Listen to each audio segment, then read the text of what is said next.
The sun beat down on my face as I stretched out on the lounge chair, feeling the warmth penetrate my tired muscles. It had been weeks since I had enjoyed a moment like this. Just me, a good book, and the peaceful ambience of water lapping against the sides of the community pool. As a state senator, days off were rare treasures, and I intended to savor every minute of this one. My name is Elaine Mitchell, and while that name might ring bells in the state capitol, here in Oakwood Estates, I am just another homeowner trying to maintain some semblance of normalcy amid the chaos of political life. When I purchased this house nearly a year ago, the appeal was undeniable: pristine landscaping, excellent security, and amenities that justified the steep HOA fees. The gated community promised privacy, something I valued greatly given my public position. I had deliberately kept a low profile in the neighborhood. Between legislative sessions, committee meetings, and constituent services, I had barely had time to meet many neighbors. This suited me fine. My home represented a sanctuary away from the public eye, where I could simply exist as myself without the weight of my title preceding me. The water in the pool glimmered under the afternoon sun, an inviting blue that contrasted with the terracotta tiles surrounding it. Children played in the shallow end, their laughter creating a pleasant soundtrack to my afternoon. I closed my eyes momentarily, feeling the stress of the latest contentious bill debate melt away under the sun's persistent warmth. When I opened them again, I noticed her, a white woman perhaps in her 60s, with a blonde bob and large designer sunglasses, sitting under an umbrella across the pool area. She was staring at me with unconcealed suspicion, her lips pursed tightly as if she had just tasted something sour. I offered a polite smile, which she did not return. Instead, she whispered something to another woman beside her, both of them continuing to glance in my direction. I returned to my book, determined not to let it bother me. After years in politics, I had developed a thick skin. Sideways glances and whispers rarely penetrated it anymore. Besides, this was my day off, my time to decompress. I took a sip from my iced tea and flipped to the next page, losing myself in the narrative once more. If only I had known then what was about to unfold, how this peaceful afternoon would transform into a confrontation that would test not only my personal dignity, but also my commitment to the very principles I fought for in the legislature. Perhaps I would have packed up my things and headed home. But hindsight, as they say, offers perfect clarity that the present moment rarely provides. The shadow fell across my book before I heard her voice. When I looked up, the woman who had been watching me stood directly in front of my chair, her arms crossed over her chest. Up close, I could see the lines of disapproval etched deeply around her mouth, the suspicion hardened into certainty in her eyes. "Excuse me," she said, her tone making it clear this was not really a courtesy. "I need to see your resident ID or pool pass." I marked my place in my book and set it down carefully, taking a moment to compose myself before responding. This was not my first encounter with such situations, but it never ceased to be jarring when it happened in spaces where I had every right to be. "Good afternoon," I replied, keeping my voice measured and calm. "I am a resident here, but I did not bring my pool pass with me today. My name is Elaine Mitchell. I live at 472 Oakwood Drive." The woman, who I would later learn was named Patricia Whitman, but would forever be etched in my memory as simply Karen, tilted her head slightly, her expression suggesting my response was inadequate. "Well, I have never seen you here before," she said, emphasizing each word as if speaking to someone who might have difficulty understanding. "And we have very clear rules about pool access. Anyone could claim they live here." I took a deep breath. I understand the concern for security, but I have been living here for almost a year now. I am just not at the pool often due to my work schedule. Her eyes narrowed further. "Rules are rules. If you do not have your pass, you need to leave until you can produce proper identification. We have had issues with outsiders using our facilities." The way she said "outsiders" carried unmistakable weight, and I felt a familiar tightness in my chest. The same sensation I had experienced countless times in rooms where I was the only black person present, where my legitimacy was questioned despite my credentials. "I understand rules exist," I said, maintaining my composure, But I am not carrying my pool pass or ID in this small pool bag. I truly am a resident here. By now, other pool-goers had begun to take notice of our interaction. Some pretended not to watch, while others made no effort to hide their interest in the unfolding drama. Karen gestured impatiently toward a young man in a polo shirt with the community logo, the seasonal pool attendant who could not have been more than 19. "Marcus," she called sharply, "this person claims to live here but does not have a pool pass. What is the protocol?" Marcus approached hesitantly, clearly uncomfortable being drawn into the situation. Usually we do require a pass, but if someone forgot it, we can look up their name in the system." "I have given my name and address," I said calmly. "Elaine Mitchell, 472 Oakwood Drive." Marcus nodded, about to speak, when Karen cut him off. "Anyone could say they live here. Without proper ID, how do we know she belongs?" She was speaking about me as if I were not present, a tactic I had seen employed countless times to diminish and dehumanize. "Ma'am," Marcus addressed me, "I can check the resident database on my tablet if that works." Before I could respond, Karen pulled out her phone and pointed it at me. "I am recording this for security purposes. The board needs to know about residents who refuse to follow procedures." "I have not given you permission to record me," I said firmly. "Please stop that immediately." "This is a public space," Karen retorted, though it was anything but. It was a private community pool with restricted access, the very basis of her confrontation with me. "I am protecting our community," she continued.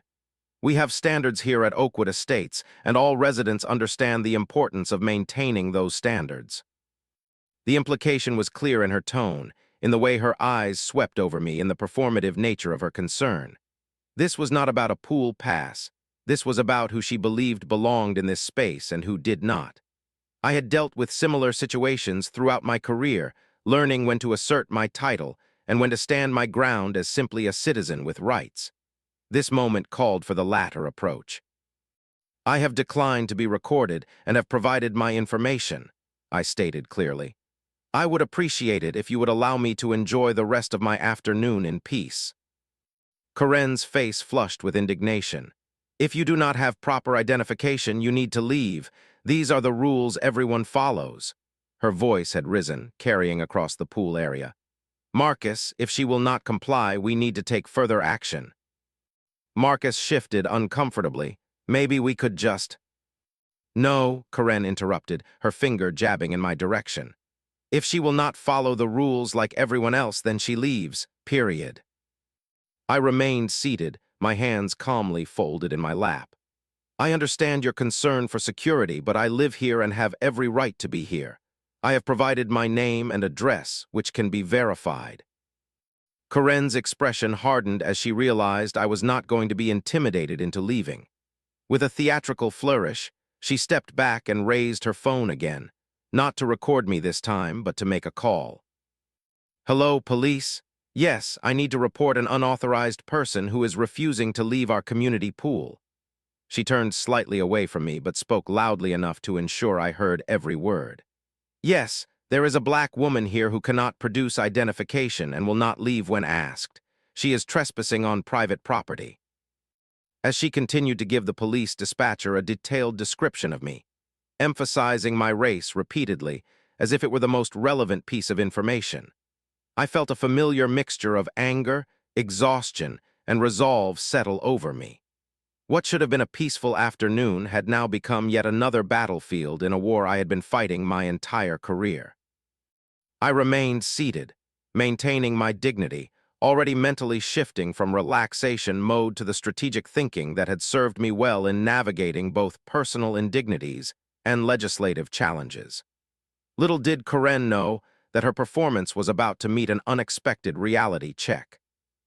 The police arrived with surprising speed, a testament either to the influence of the Oakwood Estates HOA or to Karen's ability to convey urgency when reporting a black woman sitting peacefully by a pool. Two officers approached, one younger with a clean-shaven face and alert eyes, the other older with the weathered look of someone who had seen it all in his years of service. The young officer approached me directly while his partner spoke with Karen, who was already gesturing animatedly in my direction, her body language suggesting she was recounting a far more dramatic situation than what had actually transpired.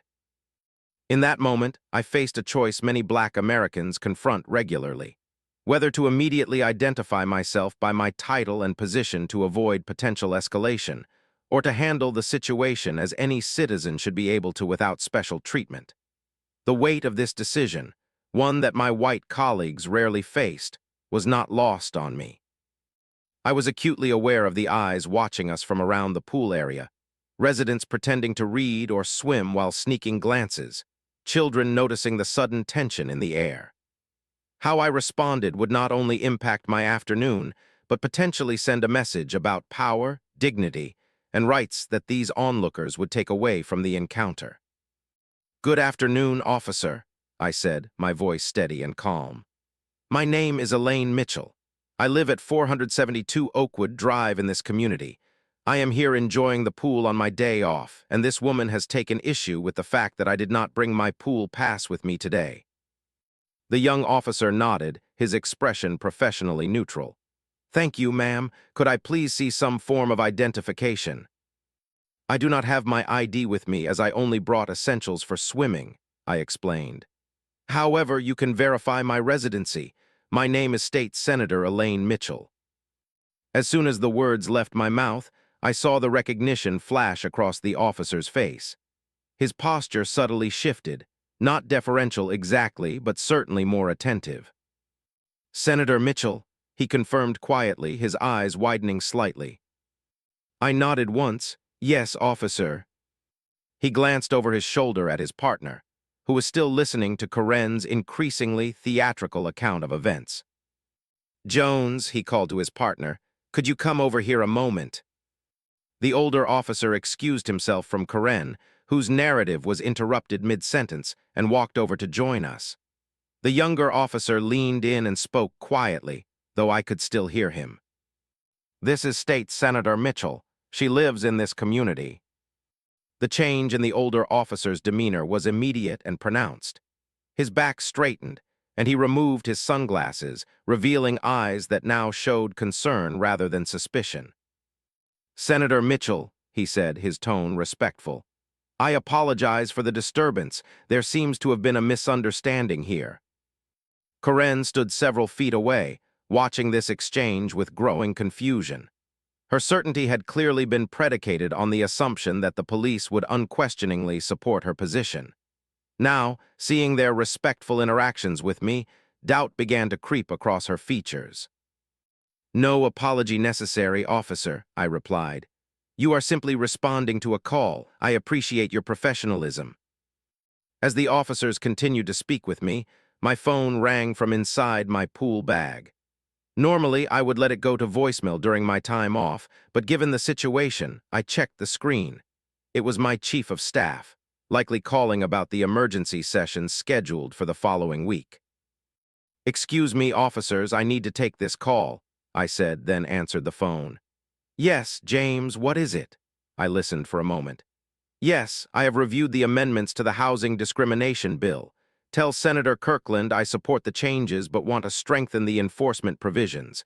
We can discuss the details when I am back in the office tomorrow." As I spoke, my voice carried across the now quiet pool area. Everyone within earshot could now connect the dots, including Karen, whose face underwent a remarkable transformation. The smugness dissolved into shock, then morphed into horror as the full reality of what she had done settled in. I ended the call and turned back to the officers. "Is there anything else you need from me?" "No, Senator," the older officer replied. "Again, we apologize for the disturbance." "Would you like to file any sort of complaint, Senator?" the younger officer asked, glancing meaningfully in Karen's direction. "Not at this time," I responded, "but I appreciate you asking." As the officers prepared to leave, Karen approached, her entire demeanor transformed. Gone was the imperious woman who had demanded my removal. In her place stood someone working overtime to appear friendly and reasonable, her smile so forced it looked painful. "Senator Mitchell," she began, her voice honey-sweet in a way that hadn't been present before. "I had no idea. Please understand, we have had some issues with unauthorized pool use recently, and I was simply following HOA procedures." The lie was transparent. Nothing in proper HOA procedures would justify her behavior. "I am Patricia Whitman, Vice President of the Oakwood Estates HOA," she continued, extending her hand, which I briefly shook. "We are so pleased to have someone of your stature in our community. This has all been a terrible misunderstanding."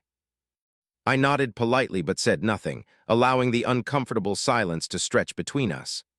Karen, or Patricia, though she would forever remain Karen in my mind, filled the void with nervous chatter. "We have had some incidents lately, you understand. Just last month, some teenagers from outside the community snuck in and, well, there was some damage to the pool furniture. We have had to be vigilant." "I see," I replied neutrally.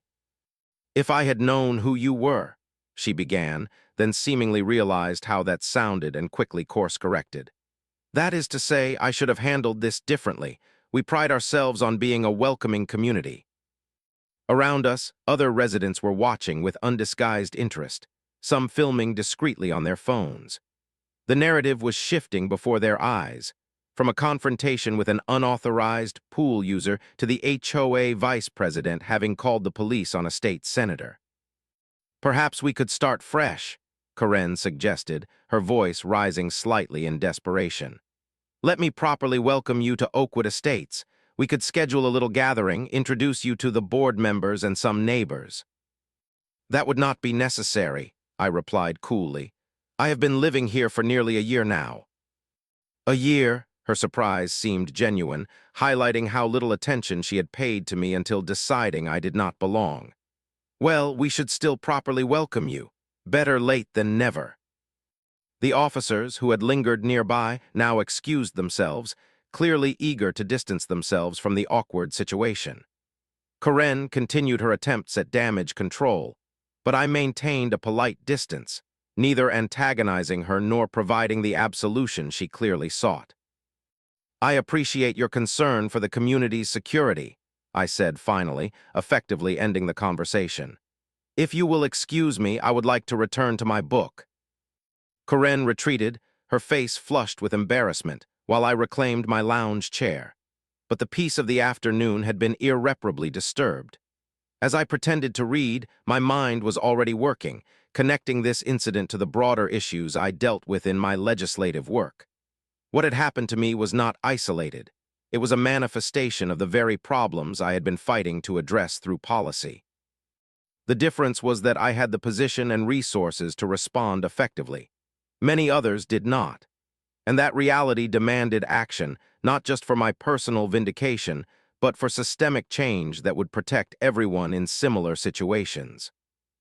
The morning after the pool incident, I sat in my home office surrounded by legal texts and documentation. The tranquility of the space, with its floor-to-ceiling bookshelves and views of my carefully tended garden, contrasted sharply with the turbulence of my thoughts. On my desk lay the Oakwood Estates HOA bylaws, which I had reviewed thoroughly upon purchasing the property, but was now examining with new eyes. Beside them were printed copies of the state's housing discrimination laws, legislation I had helped strengthen just 2 years prior. This was not about one uncomfortable afternoon or one entitled woman. This was about a pattern that affected countless individuals who lacked my privileges and platform. The question was not whether to respond, but how to do so in a way that would create meaningful change rather than temporary embarrassment for one HOA board member. I picked up my phone and called James, my chief of staff, who answered immediately despite it being a Saturday. "James, good morning. I need you to clear my calendar for Monday afternoon. Something has come up in my neighborhood that requires my attention." After briefing him on the incident, I outlined what I needed: copies of all relevant state statutes on housing discrimination, contact information for the state attorney general's office, and a list of recent discrimination cases involving homeowners associations. And please contact Lisa in Legal to prepare a formal request for any complaints filed against the Oakwood Estates HOA in the past 5 years, I added. Next, I called my personal attorney, Marcus Washington, who had been a trusted advisor since my early days in the state legislature. Marcus, I need your expertise on a matter involving potential discriminatory practices in my HOA, I explained, detailing the previous day's events. Classic case of living while black, he observed grimly. Want me to send a cease and desist letter to this Karen character? Not yet, I replied. I want to approach this strategically. This is not just about my experience. If it happened to me, a state senator, I guarantee it has happened to others without my resources or platform. Over the next several hours, I worked methodically, building what would become not just a personal response, but a comprehensive case. I requested the security footage from the pool area, a fact Karen had evidently been unaware of when she chose to confront me in full view of the cameras. I drafted emails to fellow residents I had met briefly, inquiring discreetly about their experiences with the HOA board. By mid-afternoon, my dining room table had become a command center. The responses were already coming in, far more than I had anticipated. A Pakistani doctor who had been repeatedly cited for unapproved decorations when he displayed traditional ornaments during Eid. A Latinx family who had been questioned about too many visitors when hosting their extended family for a Sunday dinner. An elderly black couple who had been fined for unauthorized modifications after installing a wheelchair ramp. Each story followed a pattern. Residents of color subjected to scrutiny and restrictions that their white neighbors escaped. And in many cases, the common denominator was Patricia Whitman, who seemed to have appointed herself the neighborhood's unofficial enforcer of unwritten rules. The most valuable information came from an unexpected source, Marcus, the young pool attendant. He had reached out through the community website, apologizing for not intervening more forcefully during the confrontation. Ms. Whitman has done this before, his message read. She made me check the IDs of a Hispanic family 3 times in one day last month, but waved through her friends without any passes. When I mentioned the inconsistency to my supervisor, I was told to use my judgment, but also not to cause problems with board members. I asked him if he would be willing to provide a written statement about his experiences, and to my surprise, he agreed immediately. I quit that job yesterday, his follow-up message explained. What happened to you was wrong, and I do not want to work somewhere that allows that kind of behavior. By evening, I had compiled a substantial dossier, one that revealed not just isolated incidents, but a systemic pattern of discriminatory enforcement. The next step would be to present this evidence where it could have the most impact. I learned that the monthly HOA meeting was scheduled for the following Thursday. According to the bylaws, any resident could address the board during the new business portion of the agenda. That would be my moment. But first, I needed to prepare. This would not be a spontaneous confrontation driven by emotion. It would be a carefully constructed presentation of evidence, legally sound and impossible to dismiss. I began drafting my remarks, approaching them with the same meticulous care I applied to legislation on the Senate floor. This was not about revenge. It was about accountability and reform. That distinction would make all the difference in transforming a personal affront into lasting change. The Oakwood Estates Community Center was typically a quiet place on Thursday evenings, with HOA meetings drawing only the most dedicated handful of residents. But as I pulled into the parking lot that evening, I immediately noticed the difference. Nearly every space was filled, with additional cars lining the adjacent street. Word had spread about the pool incident. Whether through whispered conversations, social media posts, or the ever-efficient neighborhood grapevine, residents had learned that the state senator Karen had confronted would be attending the meeting, and they had come to witness what would happen next. I had dressed as I would for a legislative session, a tailored navy suit, minimal jewelry, hair pulled back neatly. This was not about intimidation, but about setting the appropriate tone for what would be a serious discussion about community governance and accountability. Inside, the small meeting room was packed beyond capacity. Extra chairs had been brought in, and people still stood along the walls. As I entered, a hush fell over the crowd, followed by a wave of whispers as people recognized me. At the front of the room, behind a folding table serving as their dais, sat the HOA board members. Karen, Patricia Whitman, occupied her vice president's seat, her eyes fixed on a paper in front of her, deliberately avoiding looking toward the door. Beside her, the HOA president, a silver-haired man named Richard Coleman, leaned over to whisper something in her ear. I took a seat in the back row, placing my leather portfolio on my lap. Inside were the documents I had gathered, organized meticulously for the presentation I would make. Around me, residents stole glances, some offering small smiles or nods of acknowledgement. The meeting began with the usual formalities: approval of previous minutes, treasurer's report, updates on landscaping contracts, and community repairs. Throughout these proceedings, Karen maintained a rigid posture, speaking only when necessary and in a voice that lacked her usual confidence. Finally, after nearly an hour of routine business, Richard Coleman announced, "That concludes our regular agenda items. We will now move to new business. Does anyone wish to address the board today?" I raised my hand, and Coleman nodded in my direction, unable to hide his apprehension. "The board recognizes Senator Mitchell." A current of anticipation ran through the room as I stood and made my way to the front, portfolio in hand. Standing at the podium, I surveyed the room briefly before beginning. "Good evening," I said, my voice clear and measured. "For those who do not know me, my name is Elaine Mitchell.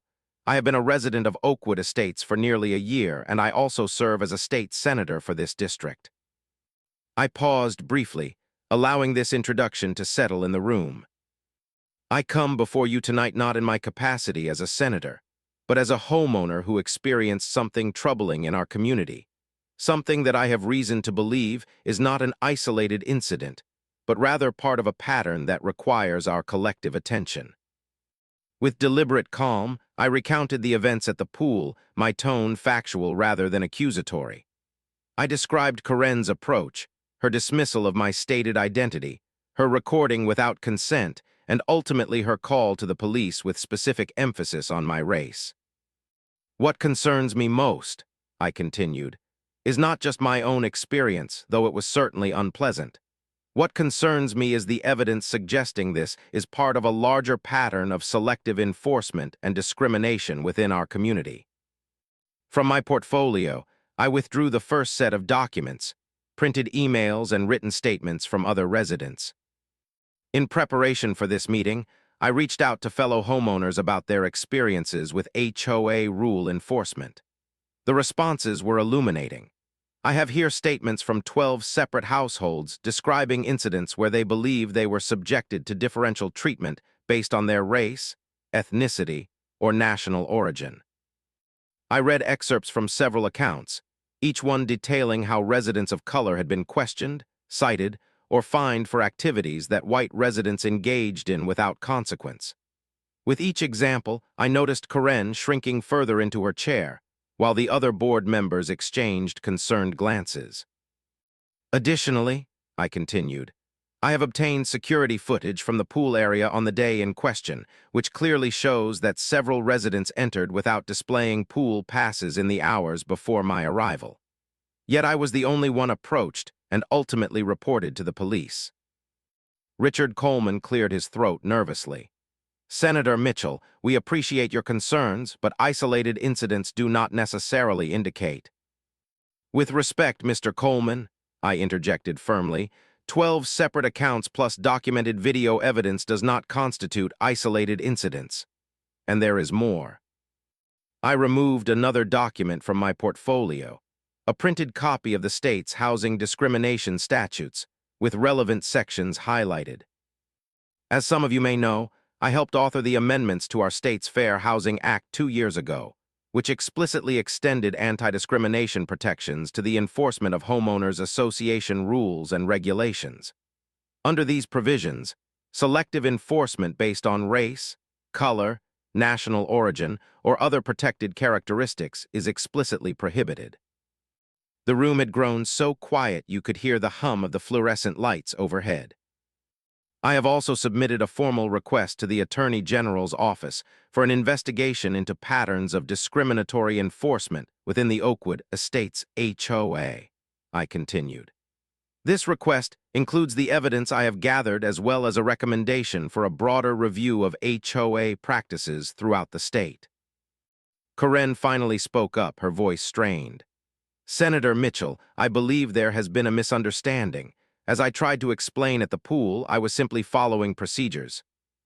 The procedures, I interrupted, as written in our bylaws, state that pool attendants may request identification from residents they do not recognize.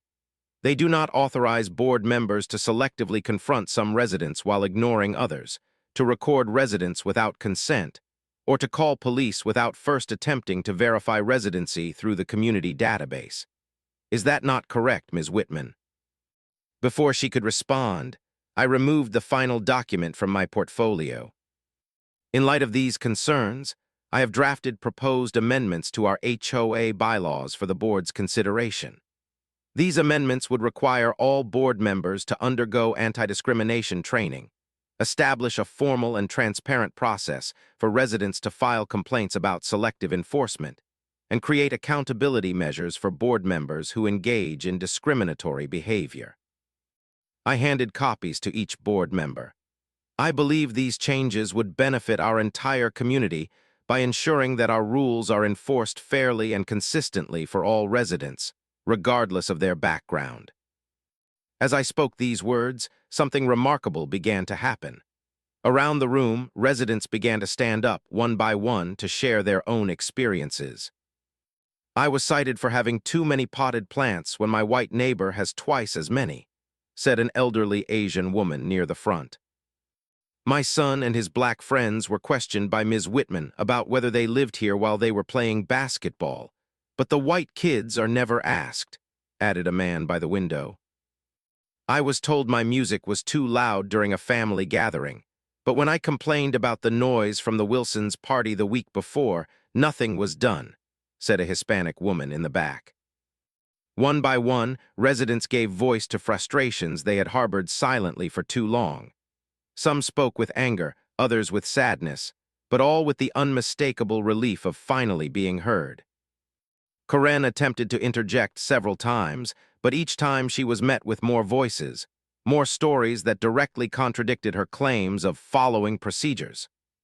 With each testimony, her position eroded further, her face growing paler under the weight of accumulated evidence. Richard Coleman, sensing the shifting tide, attempted to regain control of the meeting. Senator Mitchell, we appreciate you bringing these concerns to our attention. The board will certainly take them under advisement and— With all due respect, Mr. Coleman, I responded, these issues require more than being taken under advisement. They require immediate action. The amendments I have proposed should be put to a vote at the next meeting, following the procedure outlined in our bylaws for emergency measures. I would also recommend that the board consider whether Ms. Whitman's actions are consistent with the ethical standards expected of HOA leadership.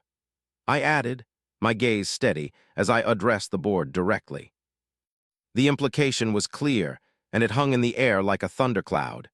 Karen stared at the table, her earlier confidence completely evaporated.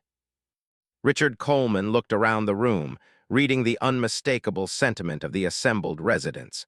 The board will convene an emergency session tomorrow to discuss these matters, he announced finally. And we will schedule a special community meeting next week to vote on the proposed amendments. As I returned to my seat, residents approached me one by one, some to share more stories, others simply to express thanks for giving voice to concerns they had felt unable to raise. In their eyes, I saw not just appreciation but recognition, of shared experiences and of the possibility for genuine change. Karen slipped out a side door as soon as the meeting was adjourned, avoiding the crowd that had gathered around me. But her hasty exit could not erase what had transpired. A community finding its voice after too long in silence, and a system of informal discrimination exposed to the light where it could no longer thrive. As I drove home that evening, I reflected on how my day of relaxation had transformed into something so much more significant. The path forward would not be simple or swift, but it had begun. And sometimes, that first step is the most important one. 3 months after that fateful HOA meeting, I stood at the edge of the community pool, watching residents of all backgrounds enjoy the summer sunshine together. The transformation in Oakwood Estates had been remarkable, not just in policy but in culture. The HOA board had undergone significant changes. Richard Coleman had stepped down as president, acknowledging that new leadership was needed to restore community trust. Karen, Patricia Whitman, had been removed from her position following a no-confidence vote and had put her house on the market shortly thereafter. Rumors suggested she was moving to a neighboring county, though she was rarely seen in community spaces anymore. In their place, a newly elected board reflected the diversity of our community for the first time. Sanjay Patel, the Pakistani doctor who had been cited for his Eid decorations, now served as treasurer. Maria Gonzalez, whose family had been questioned about too many visitors, had been elected secretary. And Robert Washington, from the elderly black couple who had been fined for their wheelchair ramp, was now vice president. The new HOA guidelines explicitly addressing discrimination had been unanimously approved and were already being studied by other communities across the state as a model for reform. Each board member had completed anti-discrimination training, and a transparent complaint system had been established with clear accountability measures. But perhaps most importantly, there was a palpable shift in the atmosphere of the community itself. Residents who had once kept to themselves now greeted each other warmly at community events. Children of all backgrounds played together in common areas without suspicious glances from adults. The invisible barriers that had divided us were slowly but surely dissolving. My experience had also informed my work in the legislature. I had introduced a comprehensive bill expanding protections against housing discrimination, including specific provisions addressing HOA governance and enforcement. The bill had garnered bipartisan support, with legislators from both parties recognizing the importance of ensuring that all homeowners could enjoy their properties without fear of discriminatory treatment. At the community pool that day, a celebration was underway, ostensibly to mark the installation of new pool furniture, but in reality, a commemoration of the changes we had achieved together. Residents had brought dishes representing their diverse cultural backgrounds, creating a vibrant potluck that symbolized our new community spirit. As I sampled a delicious plate of samosas prepared by the Patel family, a young couple approached me hesitantly. "Senator Mitchell?" the woman asked. "We just wanted to thank you. We moved in last month, and when we were looking at communities, we specifically chose Oakwood Estates because we heard about the changes you helped implement." Her husband nodded. As a mixed-race couple, we were concerned about feeling welcome, but everyone has been so inclusive here. It is different from other places we looked at. Their words touched me deeply, reminding me that what had begun as a personal affront had grown into something much more meaningful, a transformation that was now affecting lives beyond my own. Later, as the celebration continued around me, I found a quiet moment to reflect on the journey we had taken. The pool where I had been confronted was now a symbol of our community's growth, a place where everyone truly belonged. The incident that had disturbed my peaceful day months ago had been painful, but it had also created an opportunity for change that might otherwise never have materialized. My position as a state senator had given me a platform, but it was the collective voice of the community that had ultimately driven the transformation. As I watched a diverse group of children playing in the shallow end of the pool, I was reminded of why positions of privilege and power come with responsibility, not just to address personal grievances, but to lift others who may not have the same resources or platform. True justice is not just about individual vindication, but about transforming the systems that enable discrimination in the first place. A new family approached, a young black couple with 2 small children recently moved in from out of state. "Senator Mitchell, we have heard so much about you," the father said, extending his hand. Our realtor actually mentioned your name when telling us about this community. She said you helped make it one of the most inclusive in the area. I smiled, gratified that the ripples of our efforts were extending outward. It was not just me, I replied. It was everyone who spoke up and worked for change. As the evening drew to a close, I found myself once more by the pool edge, watching the setting sun cast golden light across the water. The scene was remarkably similar to that day 3 months ago, same pool, same sunlight, but the community around it had been transformed.